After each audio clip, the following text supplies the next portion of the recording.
Assalamualaikum warahmatullahi wabarakatuh. Kami dari kelompok 2 akan mempresentasikan hasil diskusi yang telah kami lakukan tentang analisis risiko kesehatan lingkungan dengan pembahasan langkah-langkah pelaksanaan analisis risiko kesehatan lingkungan.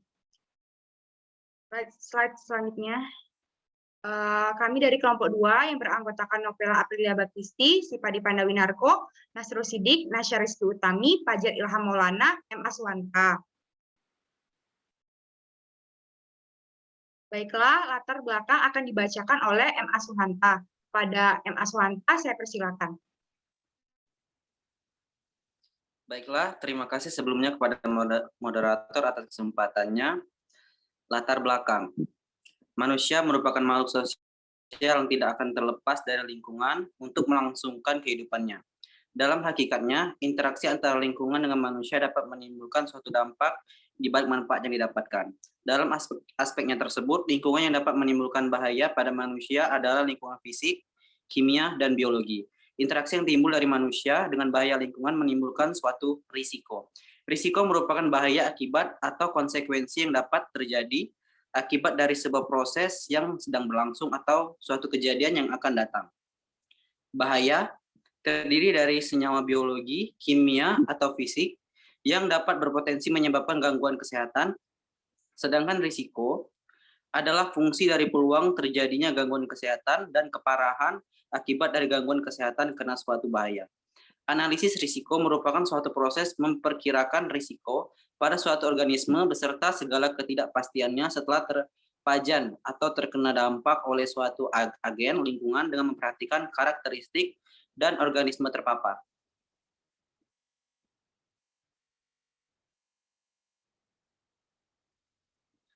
Pengertian analisis risiko kesehatan lingkungan. Analisis risiko adalah padanan istilah untuk risk assessment, yaitu karakterisasi efek-efek yang potensial dapat merugikan kesehatan manusia oleh pajanan atau terkena bahaya lingkungan. Analisis risiko merupakan suatu alat pengelolaan risiko, proses penilaian bersama para ilmuwan dan birokrat untuk memperkirakan peningkatan risiko kesehatan pada manusia yang terpajan.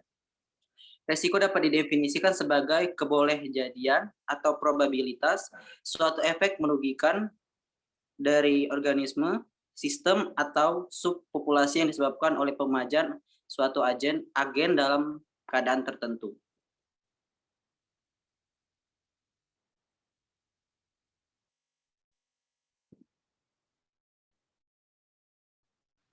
Baiklah, langkah-langkah pelaksanaan analisis risiko kesehatan lingkungan akan dibacakan oleh Saudara Fajar Ilham Maulana. Pada Fajar, saya persilakan.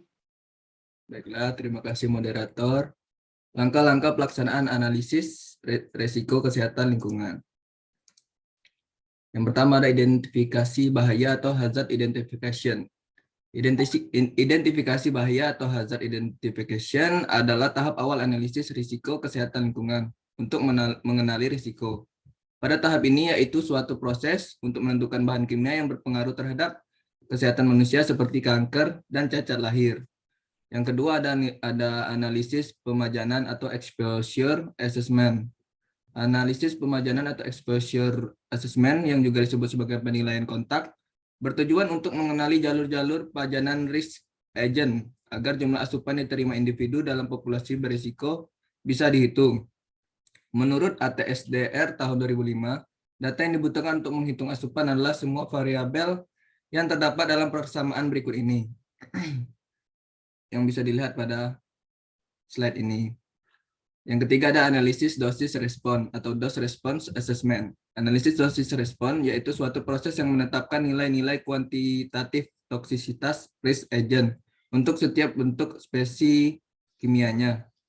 Analisis dosis respon merupakan tahap yang paling menentukan karena ARKL hanya bisa dilakukan untuk risk agent yang sudah ada dosis responnya. Toksisitas dinyatakan sebagai dosis referensi untuk efek-efek non-karsinogenik, menyatakan estimasi dosis pajanan harian yang diperkirakan tidak menimbulkan efek merugikan kesehatan maupun meskipun pajanan berlanjut sepanjang hayat, sedangkan cancer slope factor atau CSF untuk efek-efek karsinogenik. Yang keempat ada karakteristik risiko. Karakteristik risiko kesehatan dinyatakan sebagai risk question atau RQ untuk efek-efek non-karsinogenik dan excess cancer risk atau ECR untuk efek karsinogenik. RQ dihitung dengan membagi asupan non-karsinogenik atau ING risk agent dengan RFD atau RFC. ECR dihitung dengan mengalihkan CSF dengan asupan karsinogenik risk agent atau ING.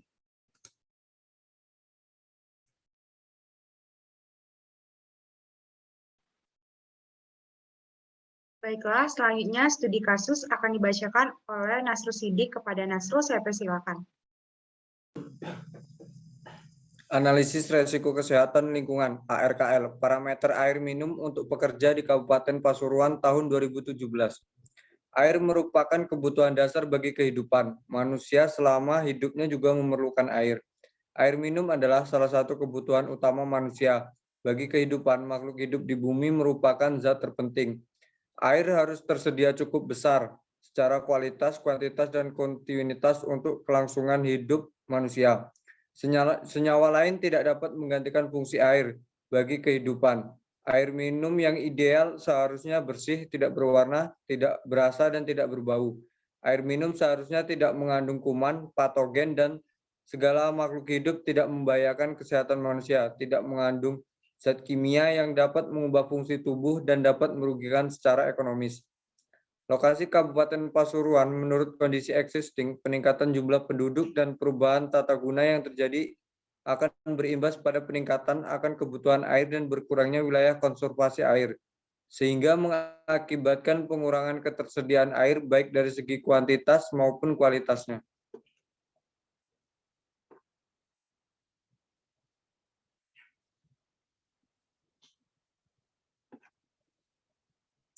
Hasil dan pembahasan. Yang pertama, identifikasi bahaya. Tahap identifikasi bahaya merupakan identifikasi terhadap jenis dan sifat serta kemampuan yang melekat pada suatu agen risiko yang dapat menyebabkan dampak buruk organisme, sistem, atau sub atau populasi.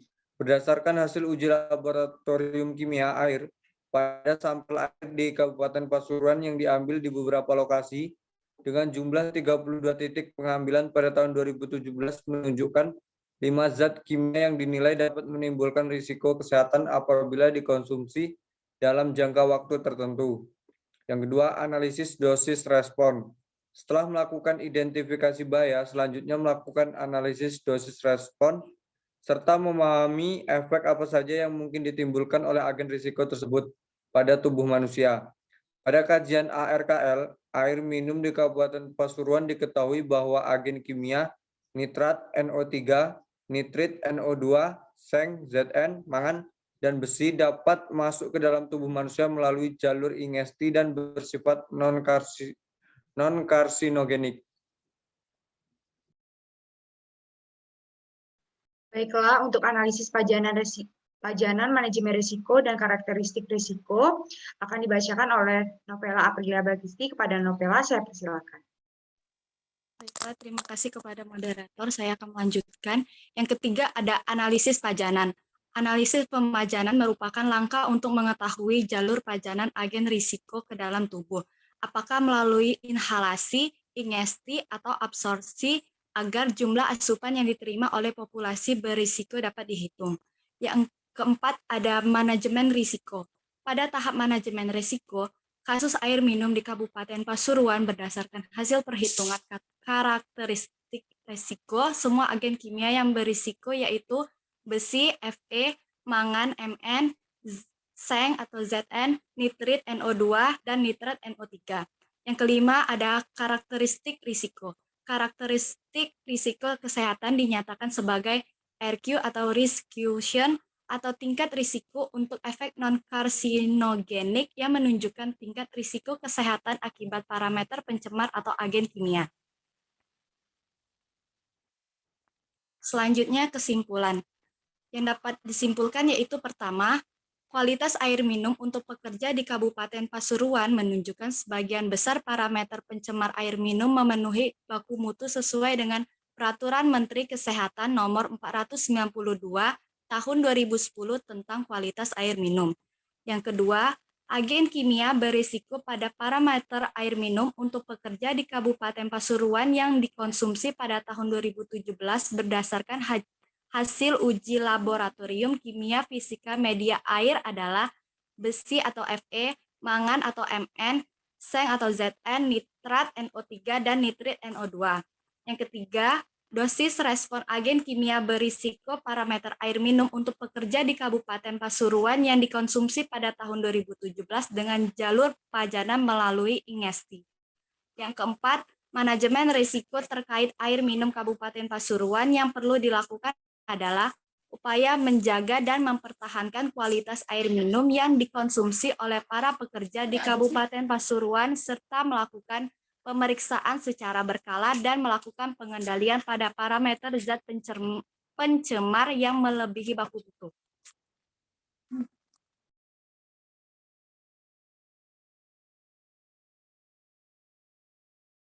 Baiklah, selanjutnya penutup atau kesimpulan akan dibacakan oleh Syifa. Kepada Syifa, saya persilakan. Terima kasih kepada moderator. Selanjutnya saya ingin membacakan kesimpulan yang didapat dari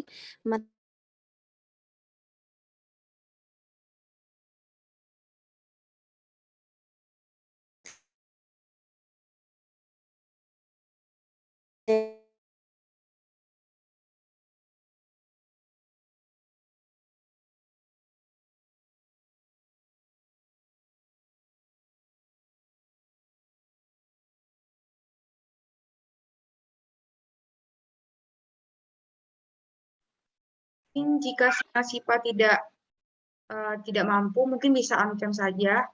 Off-cam maksudnya.